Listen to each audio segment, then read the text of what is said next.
Terima kasih pemirsa, masih bersama kami dalam Damai Indonesiaku. Sebelum kita mulai dalam segmentasi tanya jawab ini, kami perlu sampaikan pemirsa tanggal 11 dan 12 Juli 2026 Damai Indonesiaku hadir di Karanganyar Solo. Dengan tema Damai Indonesiaku Jelajah Solo, kita akan menyapa warga Karanganyar Solo dan live di sana, tepatnya di Masjid Mabes atau Masjid Abdurrahman bin Auf Samira, Karanganyar Solo. Nah, banyak sekali di sana acara-acaranya, di antaranya lomba Siroh Nabawiyah, kemudian juga Dai Champion, kemudian juga Senam Sehat, dan juga acara panggung yang dihadiri oleh Opik Tomboati dan juga Habib Syekh bin Abdul Qadir As-Segaf. Jangan lupa tanggal 11 dan 12 Juli 2026. Nah, pemirsa, kami kembali lagi untuk pemirsa yang sudah bergabung lewat video call WhatsApp kami.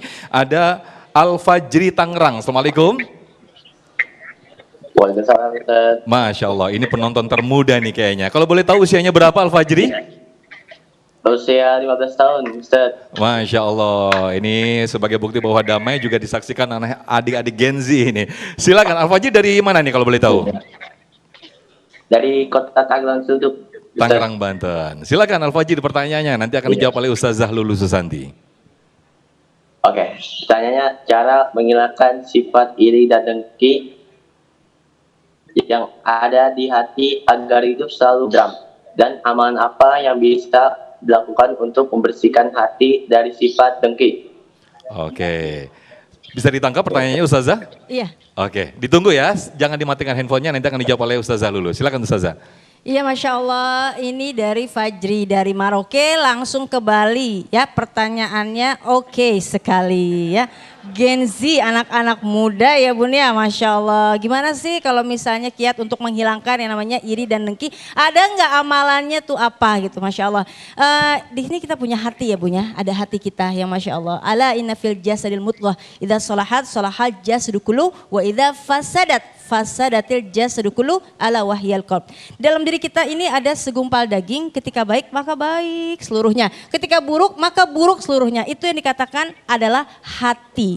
Maka hati ini harus senantiasa kita bersihkan ya. Kenapa? Karena hati ini ada yang memang mohon maaf lahir batin, ada yang mayit, ada yang mati ya. Ya Allah, sejatinya anggota tubuhnya sempurna tapi ternyata fungsinya tidak taat kepada Allah, mati. Ada juga hati yang marid ya. Terkadang kalau misalnya kita memiliki iri dan dengki, berarti kita ini marid. Apa ini? Karena iman kita sedang lemah. Al iman yazid wa yanqus, yazidu bit ta'ah wa yanqusu bil maksiyah. Iman naik turun, naik karena taat, turun karena kemaksiatan. Kita pengen nantinya terhindar dari yang namanya iri dengki, yang namanya qalbun salim, hati yang selamat. Ibu-ibu, Bapak, berarti kondisi hati kita ini yakni marid ya, sedang yang namanya sakit.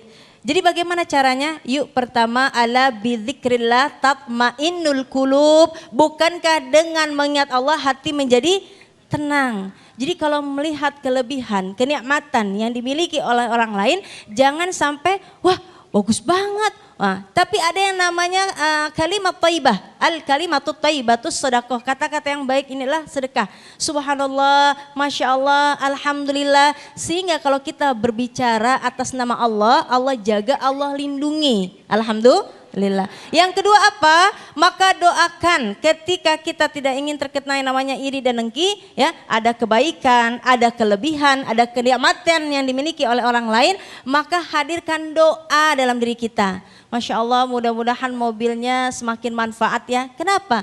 Karena inilah yang nantinya didoakan oleh malaikatnya Allah. Doa yang sama. Amin ya Allah ya Rabbal Alamin. Kemudian jangan lupa Fajri untuk senantiasa beruswah kepada Rasulullah Sallallahu Alaihi Wasallam. Kenapa? Laqad kana lakum fi Rasulillahi uswatun hasanah. Telah ada dalam diri Rasul suri tauladan yang baik bagimu. Bagaimana Rasulullah senantiasa akrab dengan Al-Quran. Ini pun juga untuk membersihkan hati kita. Kemudian juga istighfar ya, senantiasa yang namanya istighfar, malazimul istighfar, ja'alallahu min kulli hamin faraja wa kulli dhaikin makhraja wa razaqahu min haitsu la yahtasib. Terbiasa Fajri untuk istighfar, maka hati yang gundah, karena kan ada gelisah, gundah, ya Allah, maka bisa tenang. Kemudian juga yang namanya tadi aduh banyak masalah, Allah akan hadirkan solusi dan dapat rizki dari jalan yang tidak disangka-sangka. Dan jangan lupa untuk senantiasa senantiasa membaca Quran surah Al-Falaq ya, bahkan zikir pagi petangnya muawwidzatain,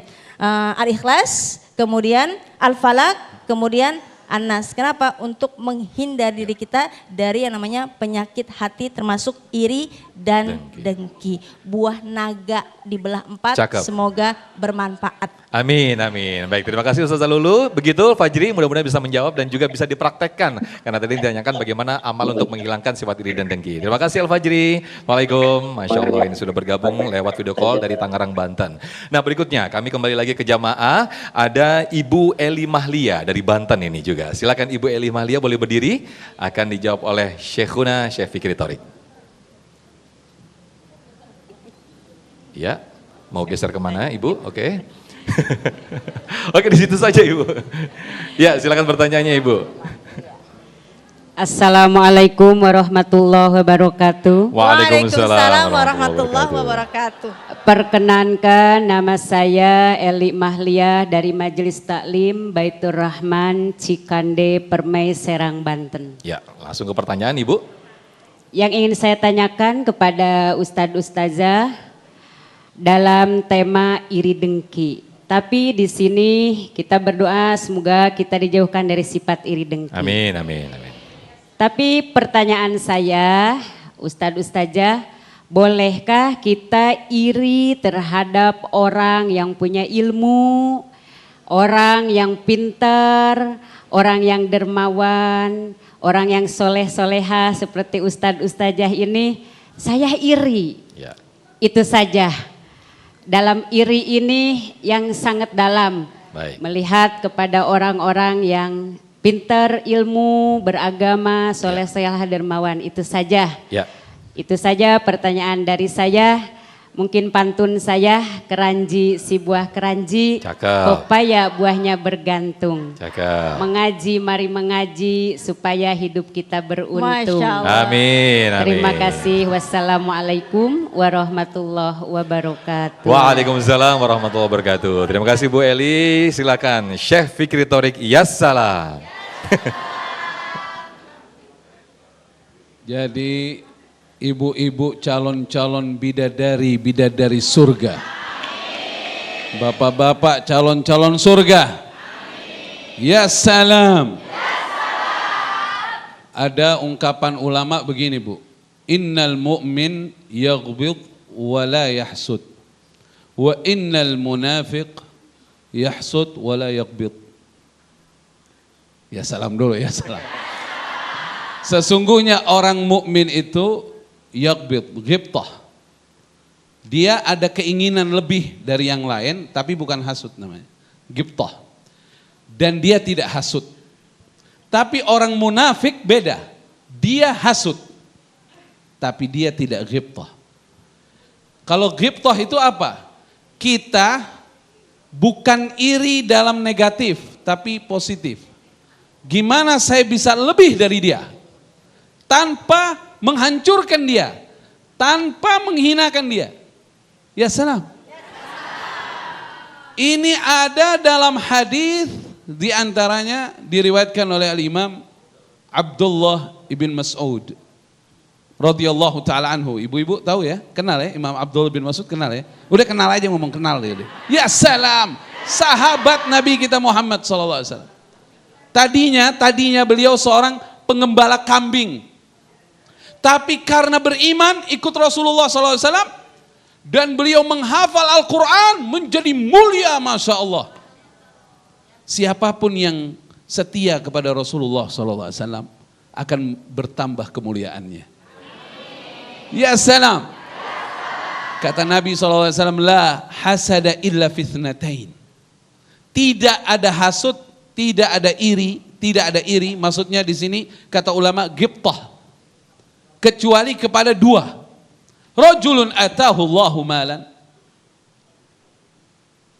Orang yang didatangkan harta kepadanya oleh Allah Subhanahu wa taala, kemudian dia keluarkan hartanya di jalan Allah.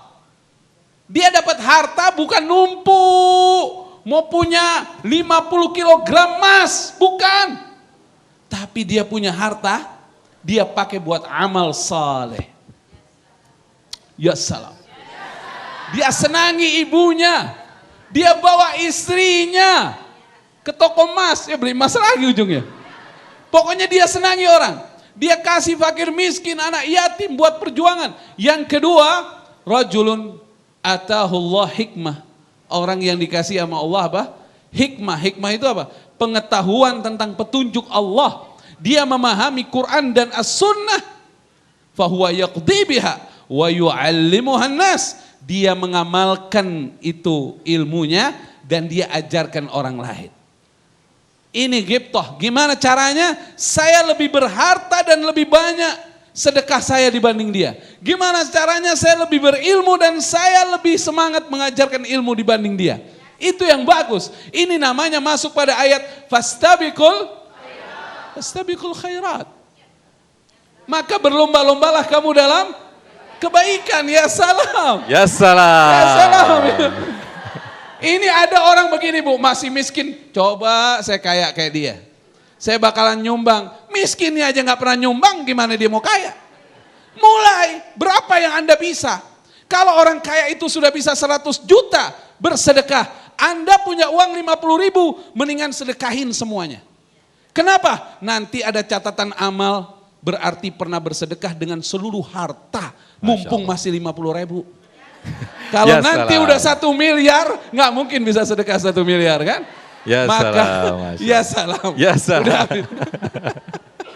Ini tadi yang disampaikan oleh Ustazah Lulu yaitu ibda binafsik tadi ya Ustazah ya, mulai dari diri sendiri. Baik, berikutnya kami persilakan kembali ada Bapak Ibrahim Yusuf, betul ya? Boleh berdiri, nanti akan dijawab oleh Ustazah Lulu Susanti.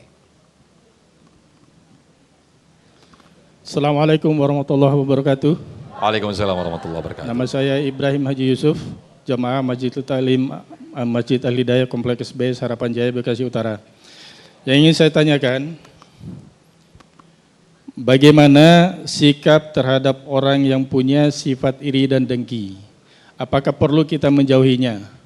Demikian, Assalamualaikum warahmatullahi wabarakatuh. Waalaikumsalam warahmatullahi wabarakatuh. Silakan Ustazah, bagaimana ketika kita berhadapan Masya dengan Allah, orang iri dengki? dari Bapak Ibrahim ya, berhadapan dengan orang yang punya sikap iri dan dengki. Masya Allah, kenapa? Ad-dinu nasihah, agama adalah nasihat. Ya, lebih baiknya kita beritahu, khawatirnya tidak tahu ya. Kenapa? Karena ini yang dikatakan dalam Quran surah Al-Asr. Wal 'asri innal insana lafi khusrin illa alladzina amanu wa 'amilus shalihat wa tawassau bil haqqi wa tawassau bis sabri. Jadi di ayat yang terakhir wa tawassau bil haqqi wa tawassau bis sabri, saling nasihat menasehati dalam kebaikan, kemudian menetapi kesabaran. Ya Allah, sayang sekali nanti amal solehnya, amal ibadahnya bisa hancur, bisa hilang. Maka beritahu ya, maka diberikan ilmu. Innamal ilmu bitta'allum, ilmu didapat dengan cara belajar. Kasih tahu, siapa tahu memangnya tidak tahu. Kemudian apa yang kedua? Kalau misalnya terus senantiasa memiliki sikap iri dan dengki, maka doakan. Ya, doa silahul mukmin. Doa adalah senjata orang-orang yang beriman. Maka didoakan. Masya Allah, terlebih kalau misalnya kita di waktu mustajab, contohnya ketika kita melaksanakan sholat sunnah tahajud ya. Semoga Allah lembutkan hatinya, ya muqallibal qulub, tsabbit qulubana ya ala dinika wa ta'atika. Ya Allah yang maha membolak-balikan hati, ya Allah tetapkan hati kami pada iman dan Islam. Kemudian kita bawa namanya untuk senantiasa memiliki hati yang lembut, hati yang tenang, tidak iri, sirik dan dengki. Insya Allah. Apalagi bisa diberikan yang namanya mohon maaf tauladannya. Misalnya mohon maaf ketika orang iri, sirik, dengki, maka kita bisa ada contohnya. Wah, dia anggap kita misalnya kayaknya, atau kita bisa jelaskan, Bapak ayo kita bersama-sama untuk bisa meraih kebahagiaan, keberkahan, kita bisa sedekah bersama-sama. Jadi untuk bisa bagaimana bersama-sama dalam kebaikan ya, fastabiqul khairat atau berlomba-lomba dalam kebaikan. Ada ini saya akan memberikan salah satu kisah yang memang dari Rasulullah SAW, dari Anas bin Malik, bahwasanya Rasulullah pernah berkumpul bersama para sahabat. Kemudian di satu masjid ada yang datang dengan selesai berwudu, ada di tangan kirinya ditaruh sandalnya ya. Kata Rasulullah, ini penghuni surga. Esoknya datang lagi, ini penghuni surga, ini penghuni surga. Nah, kemudian salah satu sahabat Rasul yang bernama Abdullah bin Amr bin As. Nah, datang ke rumahnya mengatakan bahwa aduh saya sedang ada konflik dengan orang tua saya, boleh nggak saya nginep. 3 hari dia lihat amalnya apa, kok ini dijatakan oleh Rasulullah bahwa penghuni surga. Ketika dia lihat, aduh sok. Sholatnya biasa aja, kemudian juga zikirnya biasa aja, sampai akhirnya give up sudah 3 hari. Memang apa yang memberikan keutamaan sehingga engkau disebutkan oleh Rasul bahwa engkau penghuni surga? Apa yang dikatakan? Bahwa aku menghilangkan sifat iri, dengki, kemudian aku menerima nikmat yang Allah berikan kepadaku dan kenikmatan yang diberikan oleh kenikmatan dari Allah oleh orang-orang lain, artinya Allah Maha Adil. Kemudian Allah balas dengan surganya Allah karena tadi bahwa dia menghilangkan sifat iri dan dengkinya. Alhamdulillah. Mudah-mudahan ini menjadi semangat kita semuanya untuk saling menasihati, kemudian berdoa dan mengajak kebaikan. Insya Allah ya, tahadu tahabu, kalau diberikan hadiah, diajak kebaikan, insya Allah hatinya akan lulu. Amin, amin. Buah kenari, buah kecapi, Bapak Ibrahim, don't worry, be happy. Terima kasih Ustaz Lulus Susanti atas jawabannya, dan pemirsa kami masih persilakan kepada jamaah untuk mengajukan pertanyaan, dan juga kami juga akan bacakan sejumlah pertanyaan yang sudah masuk lewat Instagram kami @damaiindonesiaku_tv1. Tetaplah bersama kami dalam Damai Indonesiaku.